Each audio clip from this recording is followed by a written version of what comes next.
And the volatility continues. Today is Thursday, January 27, 2022. Let's look at the charts. Let's start with the S&P 500. This is a daily chart, and today was a bearish day. We opened higher, pushed, pushed higher, and couldn't really get to the 200-day moving average. And from there, reversed lower. But the good news is that we're still inside the previous day range. So it looks to me that we're consolidating even though volatility is still high. The consolidation is getting more narrow. And we still haven't been able to close above the 5-day moving average. Um, Levels that I'll be watching tomorrow, I think we are in this range right now between 4450 and right under 4300, this low right here. Anything in between, I can either buy up here once we break above the 200-day moving average or down here. But anything in between, the only way I would trade is once we start closing above the 5-day moving averages, this blue line right here. I think, like I said, um, the range is getting tighter. I mean, at the beginning of the day, not the day, the week, when we ended up with this long range, I mean, it's like, where do you buy and where do you sell? It was very difficult to even manage a position. If you remember, I actually ended up buying around 4,300 that day, ended up selling up here. Um, it was very volatile and difficult to manage a position. Now the range is getting tighter, which could offer a good setup with a more predictable outcome. Now take a look at the Philly Semiconductor Index.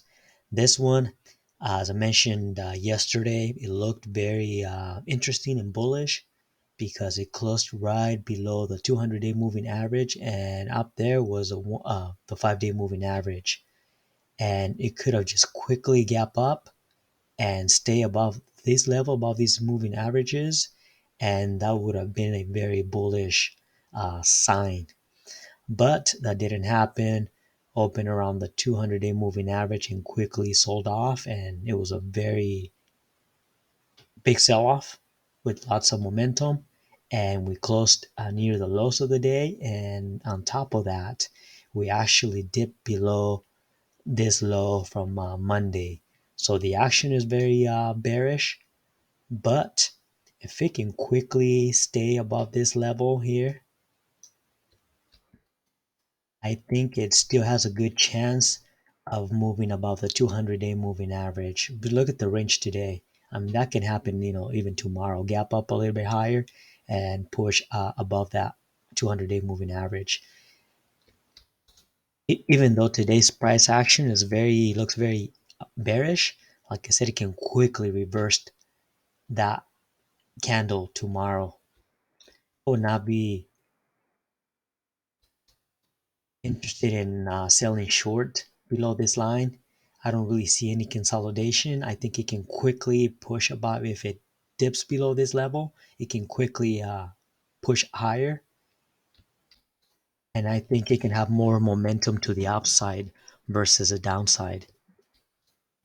This will be an interesting range between here and here. If it can get above this level, that will confirm a breakout above the 200-day moving average, which will be very bullish. Anything here in between, the only thing that I'll be paying attention to really will be the 5-day moving average. I'll take a look at the NASDAQ 100. This one was down 169 points or 1.2%. It looks like an ugly candle, but it is still in this range. Pivot points have become very important 14,400 and 14,000. That's a range of 400 points. It has found resistance here twice the last couple, 2 3 days.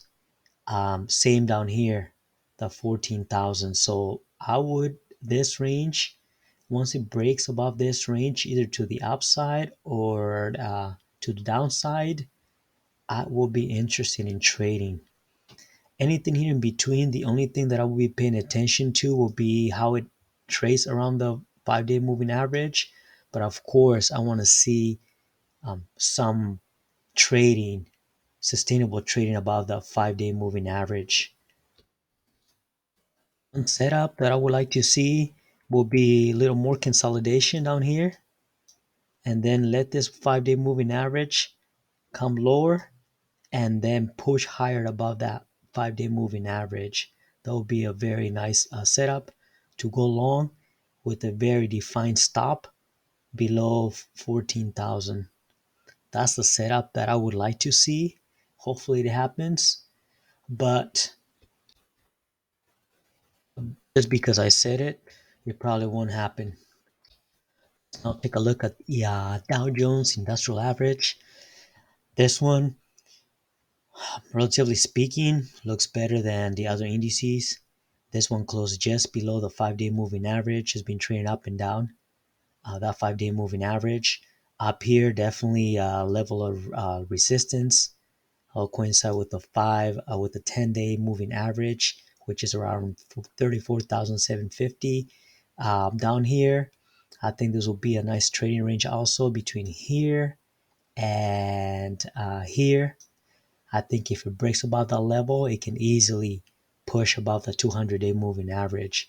Anything here in between, there's minor support levels that I'll be watching, but really in here in this range, the main thing that I'll be watching would be that 5 day moving average.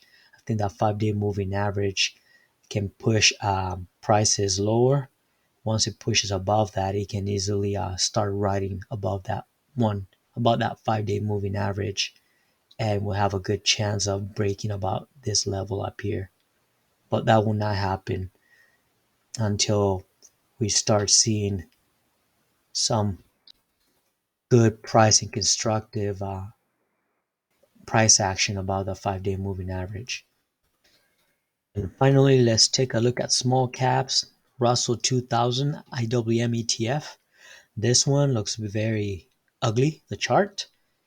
Um, it was very strong a couple of days ago, and it just the last couple of days, he has sold off very aggressively after finding resistance up here.